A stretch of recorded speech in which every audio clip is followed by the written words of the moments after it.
Pasar saham itu bisa ditebak atau isinya cuma untung-untungan aja sih? Nah, dalam bahasan kali ini, kita bakal kupas tuntas salah satu buku investasi paling ikonik, A Random Walk Down Wall Street, karya Burton Malkiel. Oke, kita mulai dari sini. Dari kutipan yang wow cukup mengejutkan. Ini dari Sir Isaac Newton loh. Orang sepintar dia yang bisa menghitung pergerakan planet, malah rugi besar di pasar saham.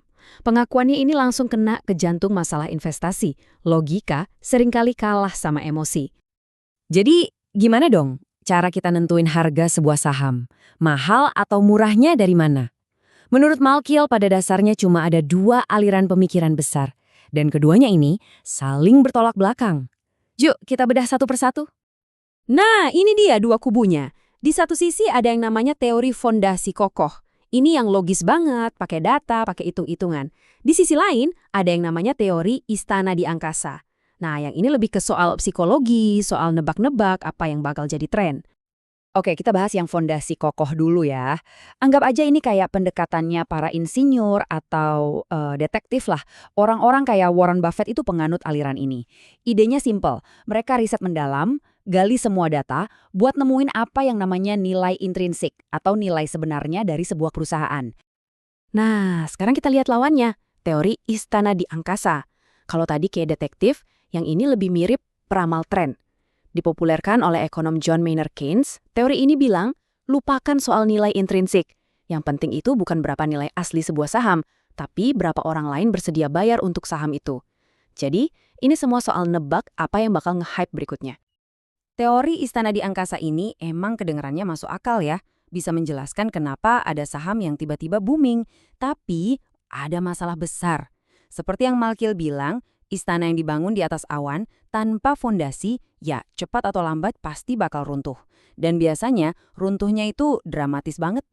Coba kita mundur jauh ke belakang, ke salah satu contoh paling gila dalam sejarah. Kegilaan bunga tulip di Belanda. Awalnya biasa aja. Di tahun 1634, umbi tulip jadi simbol status. Tapi, nggak lama kemudian, orang-orang mulai gila. Mereka beli tulip bukan buat ditanam, tapi buat dijual lagi dengan harga yang lebih tinggi. Terus, sampai puncaknya di awal 1637, harganya udah nggak masuk akal. Dan apa yang terjadi selanjutnya? Dalam sebulan, semuanya hancur lebur. Biar kebayang segila apa situasinya waktu itu ya. Bayangin ini, satu biji umbi tulip yang namanya Semper Augustus, itu harganya setara sama satu rumah mewah di pinggir Kanal Amsterdam. Satu biji umbi bunga. Gila kan? Dan jangan kira ini cuma permainan orang-orang kaya ya. Sama sekali bukan. Kegilaan ini menyebar ke semua lapisan masyarakat. Dari penyapu cerobong asap sampai ibu-ibu penjual baju bekas, semuanya ikut-ikutan spekulasi tulip. Semua orang pengen cepat kaya. Grafik ini udah menjelaskan semuanya, nggak perlu kata-kata lagi. Lihat kenaikannya, gila-gilaan. Tapi lihat juga pas jatuhnya, jauh lebih cepat dan jauh lebih menyakitkan. Nah, logika di balik semua kegilaan ini disebut teori orang bodoh yang lebih besar. Idenya gini, nggak apa-apa gue beli barang ini dengan harga super mahal, asal nanti ada orang yang lebih bodoh lagi yang mau beli dari gue dengan harga yang lebih mahal. Logika inilah yang bikin gelembung tulip, gelembung South Sea di abad ke-18, tempat Newton kehilangan uangnya, bisa terjadi. Oke, ini kan jadi bikin kita mikir ya, kalau jenius sekelas Newton aja bisa jadi korban, dan di sisi lain, ngitung nilai fundamental perusahaan itu juga susah banget, terus kita-kita ini gimana dong? Apa masih ada harapan? Nah, disinilah Malkiel datang dengan jawaban yang mungkin bakal mengejutkan Anda. Dia memperkenalkan sebuah ide radikal yang mengubah cara kita memandang pasar. Inilah yang disebut langkah acak. Jadi, apa sih maksudnya langkah acak itu? Intinya gini, harga saham besok, minggu depan, atau tahun depan itu sama sekali nggak bisa diprediksi. Loh kok bisa? Karena pasar itu super efisien. Semua informasi yang ada di dunia, berita bagus, berita jelek, gosip, laporan keuangan, semuanya udah langsung terserap ke dalam harga saham hari ini juga. Jadi yang bisa menggerakkan harga di masa depan ya cuma berita baru yang benar-benar acak dan nggak terduga. Kalau teori ini benar, implikasinya luar biasa. Artinya, semua analis jagoan, manajer investasi top dengan gaji miliaran di Wall Street itu seharusnya nggak bisa. secara konsisten ngalahin performa pasar secara keseluruhan. Kinerja mereka nggak akan lebih baik dari sekedar beli semua saham dan diam saja.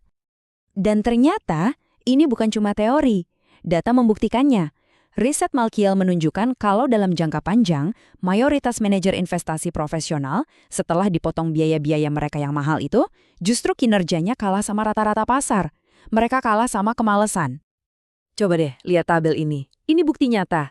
Lihat, reksadana yang jadi bintang di dekade 70-an, pas masuk dekade 80-an, performanya malah di bawah rata-rata. Ini nunjukin apa? Nunjukin kalau jadi juara di pasar saham itu seringkali cuma karena keberuntungan sesaat dan susah banget buat diulang terus-menerus. Dan puncaknya, dengerin ini, bahkan Benjamin Graham, bapaknya analisis fundamental, gurunya Warren Buffett, di akhir hidupnya dia mengakui, oke, saya menyerah. Sekarang ini, ngalahin pasar itu udah hampir mustahil. Kalau sang maestro aja bilang begitu, gimana kita? Oke, jadi kalau ngalahin pasar itu mustahil, terus kita harus gimana? Apa kita nyerah aja? Eits, tunggu dulu. Justru disinilah letak kabar baiknya. Kata Malkiel, Anda nggak perlu jadi jenius buat sukses berinvestasi. Malah, dia punya rencana yang super simple tapi sangat powerful. Ini dia 3 langkah raksasa dari Malkiel. Langkah pertama, ini yang paling penting buat sebagian besar dari kita. Langkah tanpa pikir. Gampangnya, beli aja reksadana indeks yang biayanya murah, yang isinya semua saham di pasar, terus diamin aja, lupakan. Langkah kedua, kalau Anda emang gatel pengen milih saham sendiri, ya silakan. Tapi carilah perusahaan yang pertumbuhannya wajar dengan harga yang gak aneh-aneh. Dan yang ketiga, langkah Malkiel. Ya kalau mau, bisa pertimbangkan pakai profesional atau cari peluang-peluang unik lainnya. Tapi ingat, nomor 1 itu kuncinya. Orang-orang di Wall Street sering ledek investasi indeks ini sebagai jaminan mediocre atau jaminan hasil rata-rata. Tapi, disinilah letak jeniusnya Malkiel. Datanya membuktikan kalau dengan mendapatkan hasil rata-rata pasar, Anda justru otomatis punya hasil di atas rata-rata kebanyakan investor profesional. Ironis kan? Jadi, ini pertanyaan terakhir buat kita renungkan. Jangan-jangan cara paling cerdas untuk menang dalam permainan investasi ini bukanlah dengan menjadi yang paling pinter atau paling jago nebak, tapi justru dengan menjadi yang paling biasa-biasa saja. Mungkin jaminan mediokritas itu sebenarnya adalah jalan menuju kemenangan.